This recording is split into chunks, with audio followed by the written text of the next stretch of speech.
बिस्मिल्लाहिर्रहमानिर्रहीम, अस्सलाम वालेकुम। जियो न्यूज़ पर आप देख रहे हैं आपस की बात और मैं हूं मुनीब फारूक। पाकिस्तानी सियासत के अंदर और बहुत से मामलात हैं जिनको डिस्कस होना चाहिए, अवामी नौइयत के मसाइल को डिस्कस होना चाहिए, लेकिन यहाँ पर बदकिस्मती से अब भी लेबल और तमगे भी, मैं तंजन कह रहा हूँ, तंजिया तौर पर कह रहा हूँ, बिकॉज यहाँ जो तमगा सियासतदानों को दिया जाता है और बहुतात में दिया जाता है, सर्टिफिकेट बांटा जाता है, वो है गद्दारी का।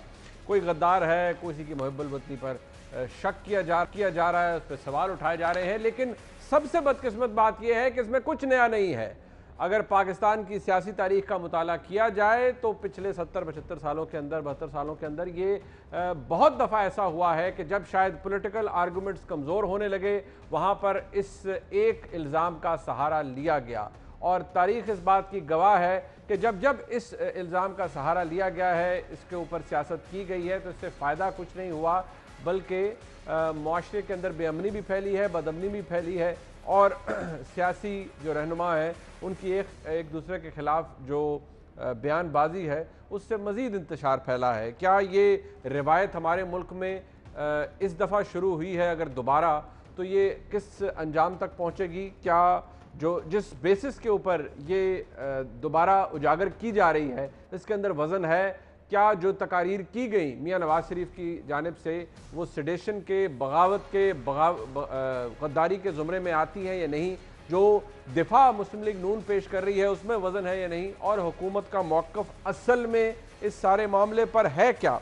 और एक बदकिस्मत तारीख ऐसे बयानात की भी है जो हम आज के प्रोग्राम में आपको दिखाएंगे। मैं अपने मेहमानों का तारुफ करवा देता हूँ। मेरे साथ मौजूद हैं सेनेटर नवाज खोखर साहब, मरकज़ी रहनुमा है पाकिस्तान पीपल्स पार्टी के, इस्लामाबाद से ज्वाइन कर रहे हैं। बहुत शुक्रिया खोखर साहब आपका। जनाब सदाकत अली वाहिद साहब MNA है, पाकिस्तान तहरीक इंसाफ के, हुकूमत की नुमाइंदगी कर रहे हैं। और जनाब बैरिस्टर मोहसिन शाहनवाज रांझा साहब बहुत जल्द वीडियो लिंक में हमारे साथ होंगे, मरकज़ी रहनुमा है पाकिस्तान मुस्लिम लीग नवाज़ के। बहुत शुक्रिया रांझा साहब आपका भी। ये सारा मामला, क्योंकि मियाँ नवाज शरीफ की 2 तकारीर पिछले दिनों में हुई हैं, एक उन्होंने APC में की, फिर PDM बन चुका है, उसके बाद उस पाकिस्तान मुस्लिम लीग नून के कायद नवाज शरीफ साहब ने 1 अक्टूबर को फिर एक तकरीर की जिसमें उन्होंने वजाहत ज़रूर की लेकिन बहुत सी बातों को दोहराया भी। ये मौक़िफ़, ये बयानिया हमारे मुल्क में दोबारा से क्यों जन्म ले रहा है? ये सर्टिफिकेट क्यों बांटा जा रहा है? ये डिक्लेरेशन क्यों दी जा रही है कि फ़लाना गद्दार है, फ़लाना मुहब्बुल वतन नहीं है? मुल्क के वज़ीर-ए-आज़म जनाब इमरान खान इस हवाले से नदीम मलिक साहब को इंटरव्यू दे रहे थे, तो उन्होंने क्या फरमाया, ज़रा सुन लीजिए। ये बड़ी डेंजरस गेम हो रही है। ये जो नवाज शरीफ खेल रहा है, ये बहुत एक ख़तरनाक पाकिस्तान की गेम के ख़िलाफ़ गेम खेल रहा है।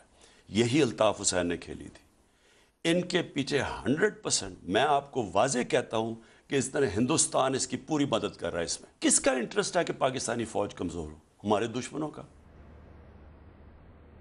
बहुत क्लियर मौक़िफ़ है जनाब इमरान खान का इस हवाले से। वज़ीर-ए-आज़म पाकिस्तान है। अब एक बात ज़रूर जहन में रखी जाए, जिस FIR का हवाला हो रहा है वो टेलीविज़न स्क्रीन पर आप देख भी सकते हैं, सारा दिन जियो न्यूज़ ने आपको रिपोर्ट किया। उसके अंदर ना सिर्फ 2 साबिक़ वज़ीर-ए-आज़म यानी शाहिद खाकान अब्बासी साहब, मियाँ नवाज शरीफ साहब खुद, 40 के करीब और रहनुमा, 3 साबिक़ लेफ्टिनेंट जनरल जो उनका ताल्लुक अब पाकिस्तान की सियासत से है, इस जमात से है, उनका जिक्र किया गया है, वो नामज़द किए गए हैं। और जो मुंतखब वज़ीर-ए-आज़म है आज़ाद जम्मू कश्मीर के जनाब राजा फ़ारूक हैदर साहब, उनका जिक्र भी है, उनको भी नामज़द किया गया है। इस FIR के हवाले से हुकूमत पंजाब की यानी जो वज़ीर इत्तलात हैं जनाब फ़याज़ुल हसन चौहान साहब, वो ये कहते रहे सारा दिन, उन्होंने कहा जी जब हरकतें ऐसी करेंगे, स्टेटमेंट्स ऐसी देंगे, ऐसी बयानबाजी करेंगे तो हार डाले जाएंगे। ये तो होगा, मुकदमे तो FIRें तो होंगी, फिर और क्या हो उनके ख़िलाफ़।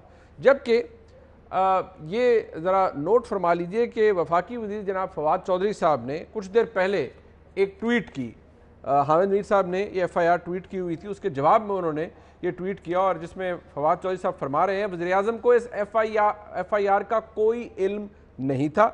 जब मैं उनके इल्म में लाया कि इस तरह की एक FIR हुई है जिसमें नवाज शरीफ और दीगर लोगों को नामज़द किया गया, उन्होंने शदीद नापसंदीदगी का इजहार किया। हो सकता है किसी ने कार्रवाई डालने के लिए ऐसा किया हो, देखते हैं। मैं सबसे पहले ज़रा हुकूमत से पूछ लेता हूँ। भाई साहब, फवाद चौधरी साहब ये कह रहे हैं कि जी बड़ा वो वज़ीर-ए-आज़म को बड़ा बुरा लगा, लेकिन वज़ीर-ए-आज़म पाकिस्तान खुद एक टेलीविजन इंटरव्यू के अंदर, जो जाहिर बात है वज़ीर आज़म जब बात करते हैं हर जगह कवरेज होती है, वो खुद फरमा रहे हैं कि मियां नवाज शरीफ जो कर रहे हैं ये इंडिया के बहस पे ये इंडियन प्रोपेगेंडा है, ये उसकी पुष्टपनाही है, वो उसकी सपोर्ट हासिल है। और कौन खुश होता है जब पाकिस्तान के इदारों के ऊपर सवाल उठाया जाए, उन पर तनकीद की जाए, उनको बुरा भला कहा जाए। भारत खुश होता है, इंडिया खुश होता है। मियां नवाज शरीफ ये बड़ी डेंजरस गेम कर रहे हैं, तो फिर किसका मौक़िफ़ दुरुस्त समझा जाए? मैं तो वज़ीर आज़म का ही समझूंगा। मुनीब साहब बहुत शुक्रिया, आपकी जो आपने इंट्रो दिया उसमें 3-4 एस्पेक्ट हैं जी। एक एस्पेक्ट ये FIR वाली है जो किसी एक इंडिविजुअल ने कराई है जी, और दूसरे इंडिविजुअल्स के ख़िलाफ़ है। अगर रियासती इदारों के बारे में किसी का अपना कोई ये वो समझता है कि किसी दूसरे इंडिविजुअल ने ज़्यादती की है, वो FIR कराए। हुकूमत ने तो अभी तक कोई इसको, किसी शख्स ने इसको ऑन नहीं किया, लिहाजा इसको डिसऑन ही समझा जाए। जहाँ तक बात है बयानिए की, तो पॉलिटिकल बयानिया अगर अपोजिशन ऐसा लेती है कि वो इदारों को डायरेक्ट बदनाम करती है, तो इदारों को ज़ाहिर है बहुत सारे, जैसे अदलिया है या फ़ौज है, उन पे अगर उनको पॉलिटिक्स में लाया जाता है और हमें उनके साथ जोड़ा जाता है तो उसका जवाब बनता है। और मैं समझता हूँ कि FIR कराना या बगावत का मुकदमा तो एक अलग चीज़ है, ये तो डिबेटेबल बात है। लेकिन जो कुछ वो कर रहे हैं और जिस तरह का पाकिस्तानी सिक्योरिटी इदारों के बारे में और पाकिस्तानी जो सिक्योरिटी सिचुएशन है उसके बारे में जो उनके बयान है वो बहुत गैर जिम्मेदाराना है। और इस हवाले से पॉलिटिकल बयानिया है कि वो जैसे माजी में एक दफ़ा मोहतरमा को नवाज शरीफ साहब सिक्योरिटी रिस्क कहते थे, और अभी बिलावल साहब ने नवाज शरीफ साहब को गद्दार भी कहा था, मोदी का यार भी कहा था। वो तो खैर बड़े नॉर्मल हालात में था।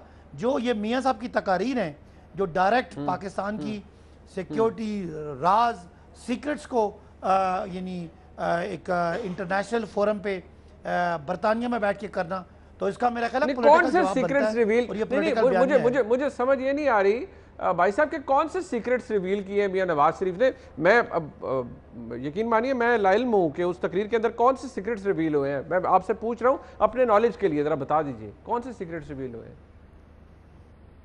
जी मैंने पूरी तकरीर बहुत तफसील से तो नहीं सुनी, अच्छा, लेकिन जो उन्होंने कोई क्रूज मिसाइल्स के बारे में और उनकी रिवर्स इंजीनियरिंग के बारे में जो इस तरह की बातें की हैं, मेरा नहीं ख्याल कि पाकिस्तान का जो वज़ीर आज़म रहा हो उसको पाकिस्तान के इस तरह के जो सिक्योरिटी रिलेटेड जो कोई हमारी कोई एसेट है उसके बारे में बात करना इस तरह मुनासिब लगता है एज इफ कि कोई वो इत्तेफाक फाउंड्री में बनी है। अच्छा, वैसे मैं जहाँ तक मैं जानता हूँ मियां नवाज शरीफ साहब, वैसे मैं एक सवाल और भी कर लूँ, एक इतना पता नहीं होगा कि क्रूज मिसाइल बना कैसे है। बड़े आंसर हैं, इनको पूछिएगा कि ये जो बिलावल साहब ने नवाज शरीफ को गद्दार कहा था वो किस कॉन्टेक्स्ट में कहा था, ताकि नहीं वो मोदी गद्दार का लफ्ज इस्तेमाल नहीं होता, मोदी का यार कहा था। मैं बिल्कुल मुस्तफा नवाज खोखर साहब को ऐसे जाने नहीं दूंगा बगैर पूछे, मैं बिल्कुल उनसे पूछूंगा और वो बता के हमें जाएंगे।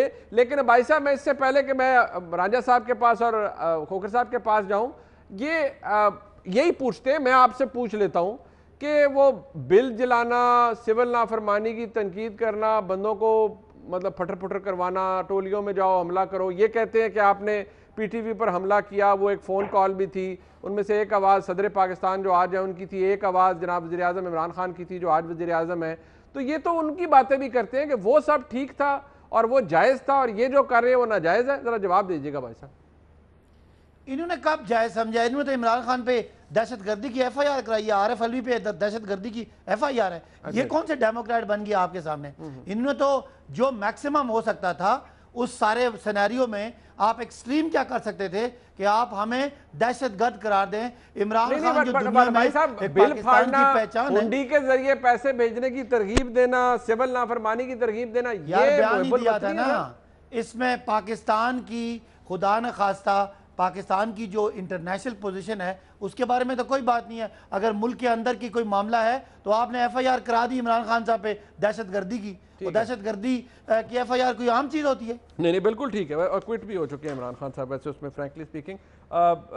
मैं राजा साहब से भी पूछना है बिकॉज बड़ी बहुतात में उनकी लीडरशिप इन्वॉल्व है। खोखर साहब वाकई मुस्कुरा रहे थे और कहका भी लगा रहे थे, मैं बिल्कुल पूछूंगा, मैं ऐसे वाकई आज हम उन्हें जाने नहीं देंगे कि जनाब बताएं भाई साहब के इतने जो उन्होंने सवालात पूछे उनके जवाब दें। लेकिन राजा साहब ऐसे काम ना करें ना तो फिर FIR भी नहीं होंगी। तुसी ਇਹੋ ਜਿਹੇ ਕੰਮ ਕਰਦੇ ਹੋ ਤੇ FIR हो रही है ना सर। बड़ी दिलचस्प बात यह है कि पहले तो मुझे ये बताया हमने किया क्या है। कहते हैं आपने सीक्रेट्स रिवील कर दी है। नहीं, हमने क्या किया है जो आपने जो वो सीक्रेट वाली तो जो गुफ्तगू है उसका तो इस FIR में जिक्र भी नहीं है। अच्छा जी, हाँ बिल्कुल नहीं है। FIR है उसके बीच में आपने क्या किया, आपके ऊपर वो एक मुहिब वतन पाकिस्तानी जो है वो गए हैं जी। आप भी वकील हैं मोहिब साहब, आपको तो ये अंदाजा होगा कि रियासत में जब भी इस तरह की FIR करवानी होती हैं तो CRPC का मेरे ख्याल से गालिबन शायद 196 है जो ये कहता है कि रियासत खुद मुद्दई बनेगी। तो ये जो सेक्शन इस FIR में लगी हुई है और रियासत में मैं समझता हूँ क्योंकि ये मॉरल ग्राउंड्स पे नहीं है, क्योंकि इनको ये पता है जो कर रहे हैं वो गलत है और उनको ये पता है कल ये चीजें जब अदालत में जाएंगी तो ये स्ट्राइक डाउन होंगी, क्योंकि कोई ऐसी बात नहीं की जिसमें पाकिस्तान के खिलाफ अलमे बगावत बुलंद किया हो, पाकिस्तान की सालमियत के खिलाफ को अलमे बगावत बुलंद किया हो, पाकिस्तान के सदर या गवर्नर को हैरास किया गया हो या उसको मारने की धमकी दी गई हो, या पाकिस्तान में जो हमारी अफवाज है वहां पे कोई म्यूटनी का कोई काम किया गया, कोई ऐसी बात नहीं हुई। उनकी जो गुफ्तगू है वो बेसिकली गुफ्तगू है एक कॉन्स्टिट्यूशन के बीच में रहते हुए, आइन के बीच में रहते हुए कि हर अदारे को अपना काम करना चाहिए। इलेक्शन कमीशन पे उन्होंने बात की, उन्होंने पाकिस्तान के अफवाज के तमाम उन लोगों को अप्रिशिएट किया जो बॉर्डर्स पे हैं, जो जंग लड़ रहे हैं, जो पाकिस्तान की हिफाजत कर रहे हैं, उनकी वालदा उनके पेरेंट्स को सलाम किया और कहा कि बिल्कुल देखिए। और आर्टिकल 6 क्या है, आपके पास पूरी एक लीगल हिस्ट्री मौजूद है, पाकिस्तान की आइन की हिस्ट्री उठा लें, जितने भी आज तक पाकिस्तान की आईनी तारीख है उसमें कितने ऐसे केसेस आए हैं सुप्रीम कोर्ट में, और फिर नजरिया जरूरत दफन हुआ है। ये नजरिया जरूरत जो है ये दफन हुआ है, तो फिर उसके बाद क्या ऐसी बात कर दी है जिसके ऊपर से हमने पाकिस्तान में हमारी हुब्बुल वतनी पे आपको कोई इतराज हो गया? और मैं एक और भी बात, बट ये राजा साहब मुझे देखिए ये कोई नई बात तो नहीं है ना, ये हुब्बुल वतनी पर सवाल कुछ अभी मैं आप इसका भी मुझे जवाब दीजिएगा। अब ये ज्यादा दूर की बात नहीं है, आपसे कुछ 10 महीने पहले पाकिस्तान मुस्लिम लीग नून की बाकायदा तर्जुमान है मरियम औरंगजेब साहिबा, वो क्या फरमा रही थी? राना साहब मुझे इसका जरा जवाब दे कि ये अगर आज का तर्ज अमल दुरुस्त नहीं है हुकूमत का, कहीं गद्दार बना दो, मुहिब्बुल वतनी पे सवाल उठा दो, तो ये तर्ज अमल कितना जस्टिफाइड है, जरा सुनिएगा। आर्टिकल 6 तो इमरान खान के ऊपर लगना चाहिए। जितना बड़ा गद्दार हमारे मुल्क का इस वक्त सिलेक्टेड मुसल्लत किया हुआ वजीर आजम है, उसके ऊपर आर्टिकल 6 लगना चाहिए। फॉरेन फंडिंग से इस मुल्क के खिलाफ साजिश की जा रही है और इस वक्त के सिलेक्टेड मुसल्लत किए हुए वजीर आजम इस मुल्क के खिलाफ साजिश कर रहा है। ये इसी दौर का, ये मरियम औरंगजेब साहिबा का। अब ये राजा साहब इसमें नया क्या है सर? ये तो रिपीट हो रहा है ना, it's coming back to haunt you if I may say so. देखिए मेरी बात सुने, अगर आपको किसी की तर्ज अवल गुफ्तगू पे एतराज होता है, हम इमरान खान के ऊपर कश्मीर के ऊपर हमारे तफजात हैं और हम उठाते हैं कि भाई आपने कश्मीर का सौदा किया, ठीक है। अब ये एक हमारी पॉलिटिकल डिबेट है जो कि हम करते हैं। अब उस पॉलिटिकल डिबेट को अगर आप ले जाएं, मैं आज वो दफात सारी पढ़ रहा था कि अब हमारे CRPC में ये कॉलोनियल डेज की प्रोविजन जो रखी गई है कि जब उस वक्त में सरकार और ताजे बरतानिया के खिलाफ बगावत होनी होती थी या हुकूमतों के खिलाफ, तो ये जो ये शिकें हैं इस कानून की वो इस्तेमाल की जाती थी लोगों को दबाने के लिए। आज वही शिकें जो है मुहिब वतन पाकिस्तानी, पाकिस्तान के वज़राए आज़म, पाकिस्तान के जनरल, रिटायर्ड जनरल, पाकिस्तान के मेंबरान असेंबली, सूबाई असेंबली और मेन लीडरशिप पूरे पाकिस्तान की, उनके खिलाफ ये इल्जामात लगाए जा रहे हैं। देखें, एक बात है कि आप अगर गुफ्तगू की हद तक सियासी पॉइंट स्कोरिंग करते हैं वो एक अलग चीज है, लेकिन जब आप पूरा प्लानिंग के साथ लेके आ जाते हैं, ये आप देखें, ये जो आपने गद्दारी का मुकदमा कराया है, ये बेसिकली आपने गद्दारी का मुकदमा जो है सिर्फ ये इस जमात के सरबराहों के खिलाफ नहीं हुआ, ये गद्दारी का मुकदमा उन तमाम लोगों के खिलाफ आपने करा दिया जिन्होंने इनको वोट दिया है। आपने कश्मीर के मुख्तलिफ वज़ीर आज़म के खिलाफ करा दिया जिन्होंने वोट दिया। राजा साहब मेरी अर्ज सुन लें सर, देखिए सियासी बयानबाजी और होती है, वो सियासी बयानबाजी नहीं थी, वो आप एक you went to the extreme end. आप देखिए ना, मियां नवाज शरीफ साहब खुद चले गए, शहबाज साहब सारे, आप वो उस वक्त जरदारी साहब सदर थे पाकिस्तान के, ये बात तो आप एक्नॉलेज करें कि उस वक्त आप वो सियासी बयानबाजी नहीं थी। मियां नवाज शरीफ साहब एक जलसे के अंदर सियासी बयानबाजी कर रहे होंगे, चले आप कह रहे हैं मैं मान लेता हूं। मरियम औरंगजेब साहिबा कुछ दिन पहले सियासी बयानबाजी कर रही होंगी, मैं मान लेता हूं, पर वो मेमोगेट क्या था सर? यही कुछ तो आप भी कर रहे थे, उसकी शक्ल मुख्तलिफ हो सकती है। आप भी जरदारी साहब को यही करने गए थे। मैं आपको गुजारिश करता हूँ, एक अगर पाकिस्तान का सुप्रीम कोर्ट एक केस मुकदमे की सुप्रीम कोर्ट अगर एक मुकदमा चला रहा हो और उस कार्रवाई के बीच में आप शामिल हो जाएं, उसकी पोजीशन एक उससे बहुत फर्क है। जिस तरह की आपने ये FIR डाली, वहां पर तो सुप्रीम कोर्ट ने कॉग्निजेंस ली हुई है, यहाँ पे आपने कॉग्निजेंस ली हुई है। ठीक है जी, हुकूमत ने कॉग्निजेंस ली हुई है। ठीक है। और एक ऐसे बंदे के कहने के ऊपर आपने एक ऐसी जमात जिसने करोड़ों वोट लिए, आपने उन लोगों के खिलाफ मुकदमा कर दिया। ठीक, देखिए ये शाह से शाह के वफादार ज्यादा हैं, ठीक है, और ये शाह को शाह के वफादार ही मरवाएंगे। और मुझे पता है कि इस FIR में जो लफ्ज और अल्फाज और जो लैंग्वेज यूज की गई है, ठीक है, ये टारगेट किया गया है। और ये FIR जो है, मैं अब समझता हूँ कि जब ये अदालत में चैलेंज होगी, 40 लोगों के 40 वकील होंगे। ठीक हो गया। हर वकील अपनी बहस की तैयारी करके आएगा। बिल्कुल ठीक है। और हर वकील जब अपनी बहस करेगा तो आप लोग उस बहस को कवर करेंगे। ठीक है, बिल्कुल। टिकर्स चलेंगे और फिर पाकिस्तान की सारी ये जो आप जो है 1947 से लेके 2020 तक डिस्कस राना साहब, मैं और फिर इनको पता लगेगा कि इन्होंने क्या गलती की। राना साहब, मैं ये जो आपने वजाहत की है, मैं जरा खोकर साहब इसको ऊपर बताएंगे, मुझे डिटेल में बताएंगे, लेकिन मैं मुस्तफा नवाज खोकर साहब आपको सुनवाना चाहूंगा। अभी भाई साहब ने मुझे कहा कि भाई वो जरदारी बिलावल साहब ने क्या कह दिया, बिलावल साहब ने या जरदारी साहब ने मियां नवाज शरीफ ने, क्योंकि इट्स आवर हिस्ट्री, क्या कहा जरा सुन लीजिए, फिर मैं खोकर साहब से जवाब देता हूं। इस मुल्क को खतरा और किसी से नहीं है, इन मुल्क को खतरा सिर्फ जाती उमरा से है। ये जाती उमरा के मुजीबुर रहमान, इनसे खतरा है। ये चाहते हैं कि मुल्क कमजोर हो जाए, तो फिर ये मोदी का यार और मोदी मिलके जो करना चाहे वो करे। मोदी के यार को, मोदी के यार को, मोदी के यार को। मियां साहब, आपने तो कश्मीर और कश्मीरियों के लिए एक टक्के का काम नहीं किया, तो फिर मैं आपको मोदी का यार ना कहूं तो क्या कहूं? खोकर साहब, सर जरा जवाब दे दें। ये सारा कुछ तो एक दूसरे के खिलाफ सारा हर कोई करता रहा है, आज क्यों कहा जा रहा है नहीं गलत हो गया, हुकूमत ने गलत कर दिया, वज़ीर आज़म ने गलत कर दिया? मैं जस्टिफाई नहीं कर रहा, but I am bringing it's a record, मैं उसको दोबारा रिकॉर्ड पे ला रहा हूं। जी शुक्रिया मुनीब। इलेक्शन कैंपेन के दौरान की तकरीरें दिखाकर अगर आप मुझे डिफेंसिव पे डालने की कोशिश कर रहे हैं, तो उसके रिस्पांस में मैं आपको अब्जद करप्शन की गजब कहानी के आपके 600 किस्से सुना सकता हूं कि जिनकी वजह से आपको भी शर्मिंदा होना चाहिए। और अगर आपने कभी उसके ऊपर, जियो टीवी ने कभी उसके ऊपर अपॉलजी नहीं की कि जिस तरह के प्रोग्रामात किए गए एक इलेक्टेड डेमोक्रेटिक गवर्नमेंट के खिलाफ, फिर भी हम आपको समझते हैं कि फ्रीडम ऑफ एक्सप्रेशन है, लेकिन आपको अपना रवैये के ऊपर भी कभी नज़रसानी करके उन पॉलिटिकल पार्टीज़ को जिनको आपने अनसब्सटैंशिएटेड एविडेंस की बुनियाद पर प्रोग्रामात जिनके खिलाफ किए, उनसे भी आपको एक अपॉलजी करनी चाहिए। बड़े शदोमत से आपके चैनल ने राजा परवेज़ अशरफ साहब की जिस तरह जग हसाई की, उनका एक नाम रखा, राजा रेंटल उनका नाम रखा, आज वो उन मुकदमों में बरी हो चुके हैं। तो इन सारी चीज़ों को वो ज़रा पुरानी, हम सियासतदान तो हमेशा कटहरे में होते ही हैं, और आपको हमें कटहरे में रखना भी चाहिए, ये मीडिया का काम है, लेकिन थोड़ी सी ज़रा अगर अपने गिरबानों में भी झांकें तो वो भी एक मुनासिब चीज़ होगी। हमें तो कभी कभार ये बातें कहने का मौका मिलता है। अब बिल्कुल वैसे मुस्तफा साहब, मैं अर्ज कर लूँ, आपने दुरुस्त बात की है। मैं सिर्फ इतना कहूँगा कि मैं बाकी किसी के बारे में तो नहीं, अगर मैं अपने इस फोरम से मेरी ज़ात के हवाले से अगर मैंने कोई अनसब्सटैंशिएटेड बात किसी के हवाले से की है और अगर मैं गलत साबित हूँ, तो मैं इंशाल्लाह, इतना मॉरल करेज मुझ में है, मैं ज़रूर उस पर अपॉलॉजी करूँगा।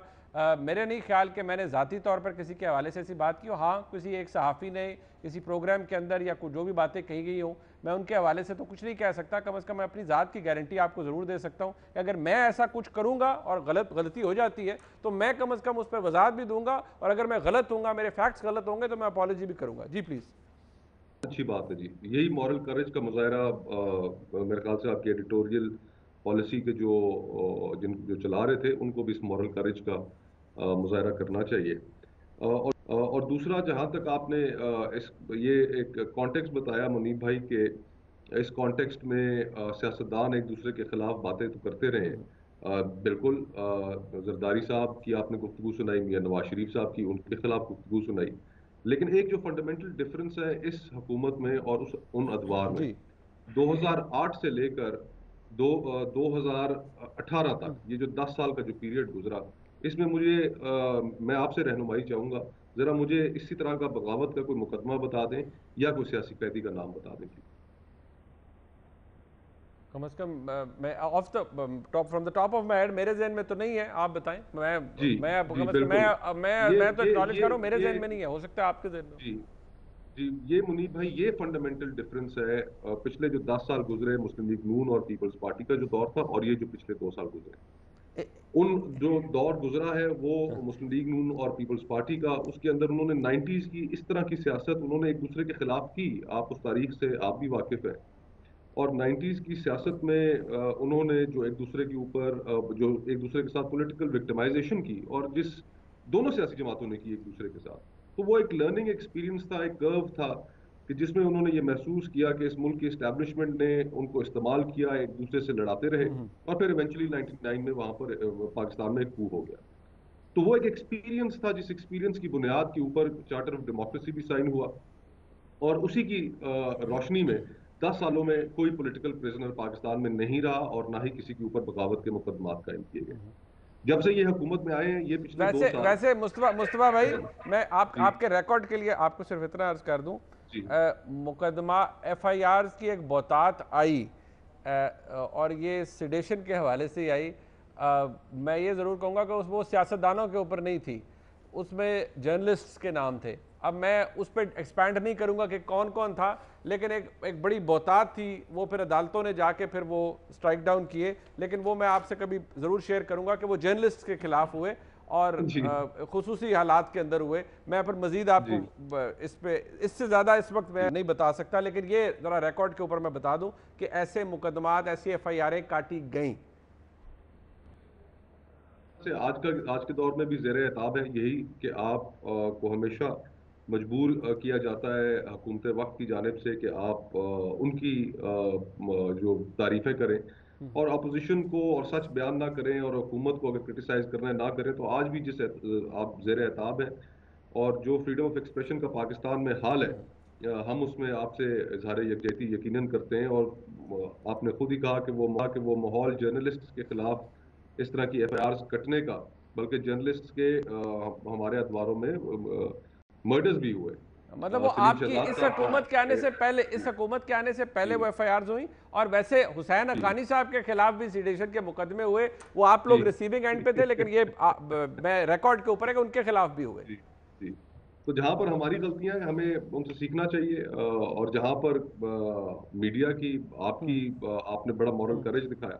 बार तौर एक सियासी डिस्कशन की तरफ आते हुए, ये जो अब मौजूदा दौर है और इसके अंदर जो हो रहा है, ये पिछले 2 साल में मुनीब भाई, अगर तो इनके पास कोई एक ऐसा कॉन्क्रीट चीज होती अवाम के इश्यूज के मुतालिक दिखाने के लिए, तो फिर तो ना तो हुकूमत को घबराने की जरूरत थी, और शायद फिर ये इस तरह की अगर चीजें उस जवाब नहीं बनता, लेकिन अगर करते तो शायद निकल भी जाते। ठीक, आज बुनियादी तौर पर इस मुल्क के अवाम को इनके पास दिखाने के लिए कुछ नहीं है। महंगाई, बेरोजगारी, इस मुल्क जो बिजली और गैस की जो कीमतें अभी रिसेंटली बढ़ाई हैं, और गैस के बहरान की जो नवीद सुनाई है वजीर आजम ने, तो जब इनके पास एक आम आदमी के लिए उसको कुछ देने के लिए, कुछ दिखाने के लिए, अवाम के सामने रखने के लिए कुछ नहीं है, तो फिर ये एक ढंढोरा पीटा जाता है।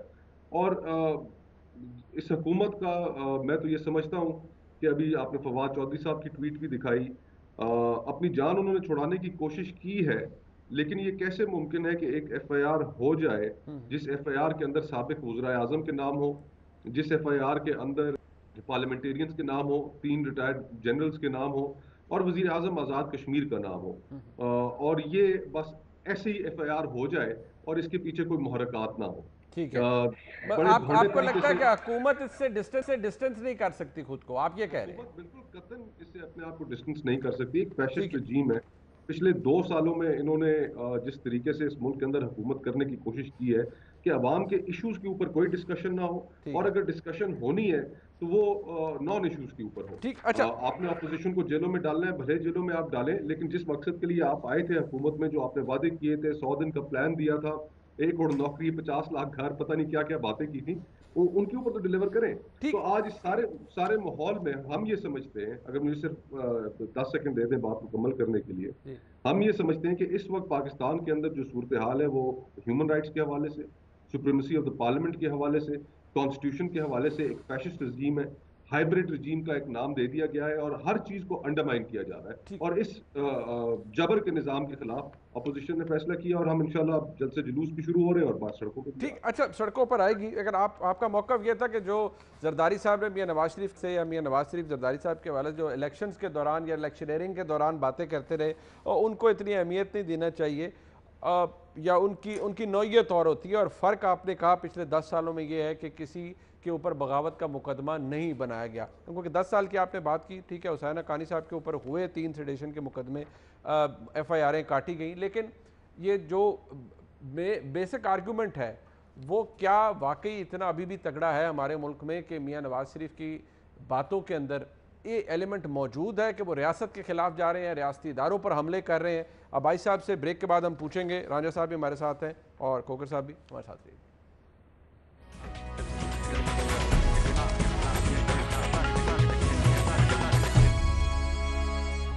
अब यही कुछ जो आज PDM के अब मौलाना फजल रहमान साहब सरबराही कर रहे हैं, अब वो इमरान खान साहब के हवाले से क्या फरमा रहे हैं, ज़रा सुन ले। मैं भाई साहब के पास आता हूँ।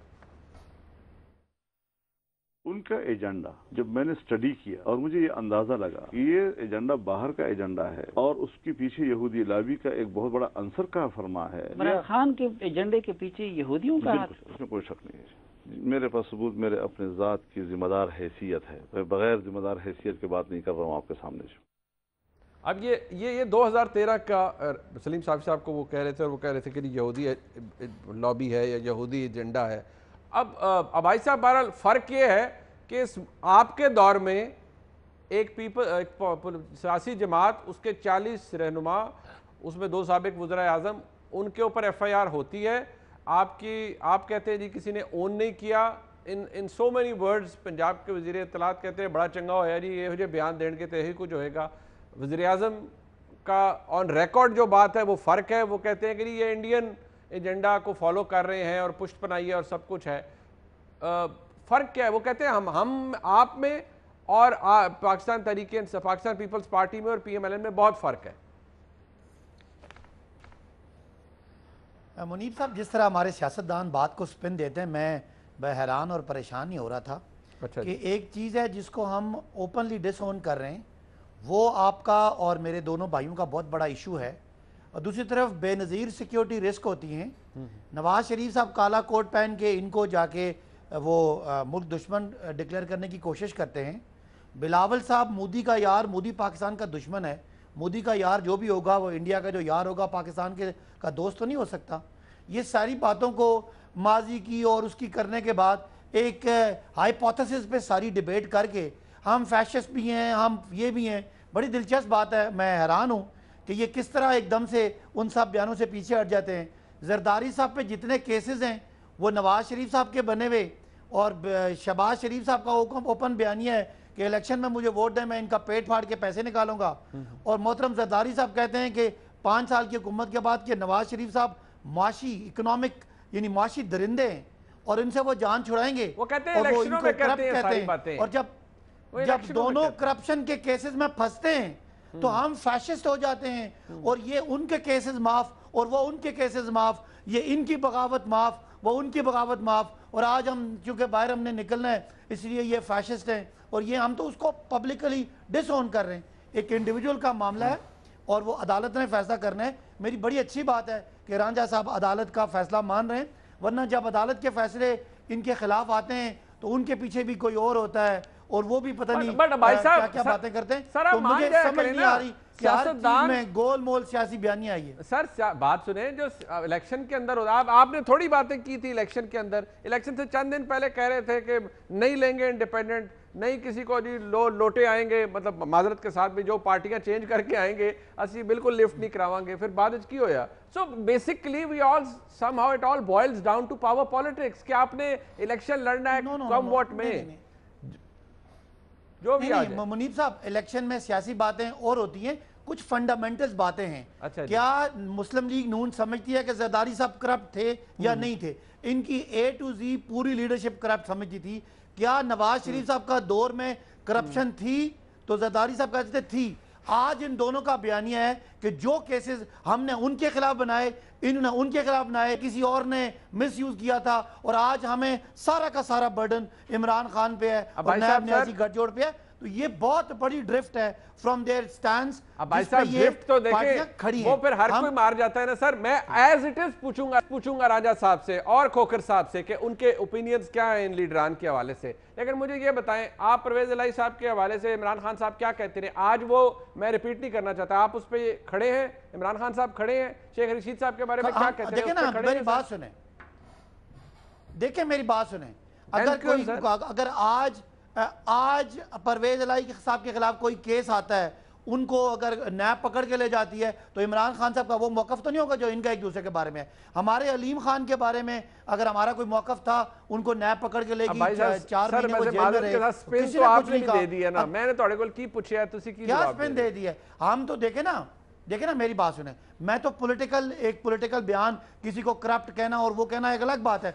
ये तो इनका पूरा बयानिया ही था। और सर डाकू क्या होता है? भी था। अब भाई साहब डाकू क्या होता है? डाकू क्या होता है? करप्ट नहीं होता सर। कमाल कर रहे हो और मेरे को की बुलवाना चाह रहे हो। डाकू कह देना और किसी के खिलाफ केस बनवा के जब केस कंक्लूड हो जाए तो कह देना कि ये गलत है।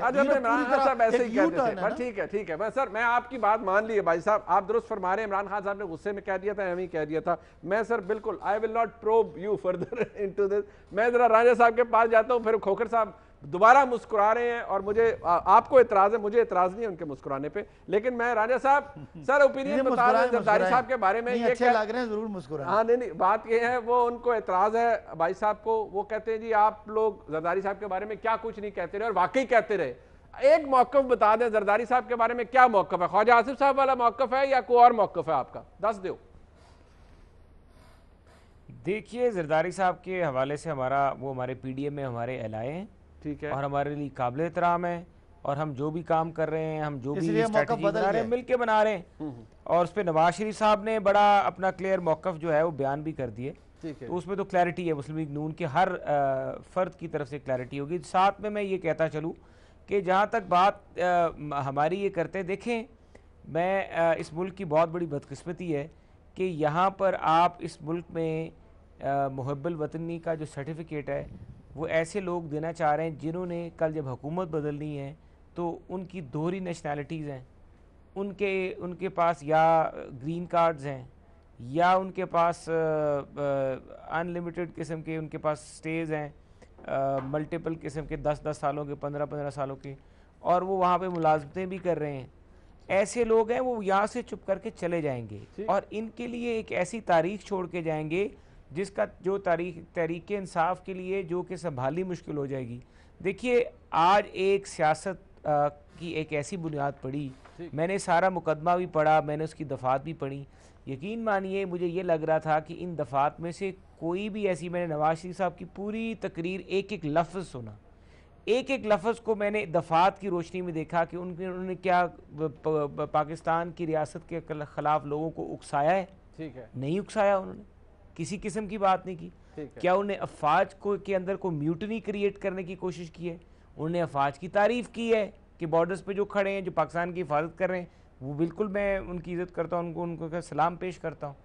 साथ में उन्होंने पाकिस्तान की अदलिया की आज़ादी की बात की। बेसिकली वो पाकिस्तान के बीच में जो पाकिस्तान के बीच में एक सेपरेशन ऑफ पावर का कॉन्सेप्ट है, लेजिस्लेचर है, एग्जेक्टिव है, जुडिशरी है, उन्होंने बेसिकली उसकी बात की है, फंडामेंटल राइट्स की बात कुछ नहीं कहा उन्होंने। इलेक्शन के ऊपर उन्होंने प्रोसेस के ऊपर बड़े एतराज़ात उठाए। अगर उन्होंने कोई ऐसी बात की है जो दफात इन्होंने उस FIR में लगाए हैं, एक लफ्ज़ मुझे बता जो नवाज शरीफ साहब ने ऐसा कहा। ठीक, अरे कुछ भी नहीं, अब ठीक है, आप कह रहे हैं कुछ भी ऐसा नहीं कहा। खोखर साहब सर, कंक्लूडिंग रिमार्क आपका होगा। रिमार्क मैं तो यही कहूँगा मुनीब भाई कि हम सब ने माजी में गलतियाँ की हैं, गलतियों से हमें सबक सीखना चाहिए। इस प्रोग्राम को भी हमें पॉजिटिव नोट पे एंड करना चाहिए कि हम एक प्रिंसिपल तय कर लें अपने माशरे में कि हम किसी को गद्दार और किसी को काफिर कभी भी नहीं कहेंगे, और अगर किसी के ऊपर कोई इल्ज़ाम है तो उस इल्जाम के नतीजे में हम उसे मुजरिम नहीं ठहराएंगे, हम उसे पूरा पूरा हक देंगे कि वो अपनी बेगुनाही साबित करे। और फिर अगर उसके पास एक फेयर और ट्रांसपेरेंट ट्रायल के नतीजे में उसके खिलाफ कोई कन्विक्शन आती है, फिर हम उसे मुजरिम कहेंगे। हम ऐसे अपने माशरे के अंदर से हमें ये चीजें खत्म करनी पड़ेंगी ताकि पाकिस्तान आगे जा सके। ठीक, बहुत शुक्रिया मुस्तफा नवाज जी। अब भाई कहना चाह रहे हैं, भाई साहब का रिमार्क ले लें। सुप्रीम कोर्ट अगर कोई फैसला करे और उसके किसी के बारे में जजमेंट दे तो उसको हमने तस्लीम भी करना है, ये भी हमारा इखलाकी फ़र्ज़ है, वरना इदारों का कोई एहतराम नहीं रहेगा। आपको अपना फैसला पसंद नहीं है, आप जज को नहीं मानते, आप कहते हैं उसके पीछे कोई और है, तो ये भी हमें इस रवैये को भी बदलना पड़ेगा। बिल्कुल ठीक है भाई साहब, ऐसे ही है, ये सबको फॉलो करना चाहिए। जंगल का कानून है, फिर आप मेरी ना माने, मैं आपकी ना माने। खोखर साहब ने भी कुछ कहा था, वैसे खोखर साहब हैं, खोखर साहब क्या कह रहे थे आप? मैं कह रहा था खुशामद हो गई, बस ठीक है, पॉइंट स्कोर हो गया, बस ठीक है बादशाह। मेरे इदारे, मुझे एहतराम है, आप तो तीनों वकील हैं, मैं तो वकील नहीं हूँ, लेकिन मैं समझता हूँ कि कोई ना कोई ऐसा फोरम हो जिसकी बात मानी जाए, वरना आपके और मेरे बयानिए में फर्क है। कह रहे हैं आप अगली दफा वजीर, आप बन रहे हैं वजीर जल्दी जल्दी। वो देखे खोखर साहब को आपके हक में बात कर रहे हैं, आप वजीर बन। मैं कह रहा हूँ चले खोखर साहब, पहले हम चाहते हैं कि आप वजीर जरूर बन जाए। चले, आपकी अच्छी ख्वाहिशात का शुक्रिया। ठीक, मैं शुक्रिया अदा करूंगा मोहसिन नवाज राजा साहब का, सदाकत भाई साहब का, नवाज खोखर साहब का। प्रोग्राम में एक ब्रेक शामिल करते हैं जी, अहम मौजूद बात करते हैं हमारे।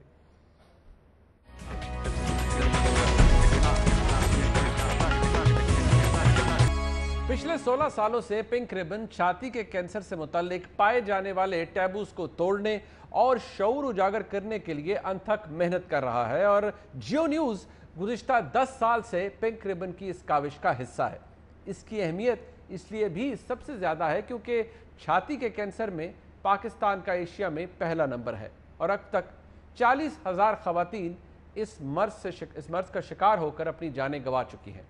लेकिन अभी तक हमारे मुल्क में इससे निपटने के लिए और इस बीमारी की जल्द तशखीस के लिए वसाइल का फुकदान है। हत्ता कि छाती के कैंसर का इलाज हुकूमत पाकिस्तान के जारी करदा हेल्थ कार्ड में भी शामिल नहीं है। इस ज़िम्न में हुकूमत को चाहिए कि सेहत की बजट में छाती के कैंसर के इलाज को शामिल किया जाए और कम अज़ कम ज़िलाई अस्पतालों की सतह पर टेस्ट की सहूलियात फराहम की जाए, ताकि बरवक्त और सस्ता इलाज मुमकिन बनाकर कीमती जिंदगियां बचाई जा सके। आज का प्रोग्राम आपने देखा, इसका फीडबैक जरूर दीजिएगा। देखने का बहुत शुक्रिया। खुदा हाफिज़।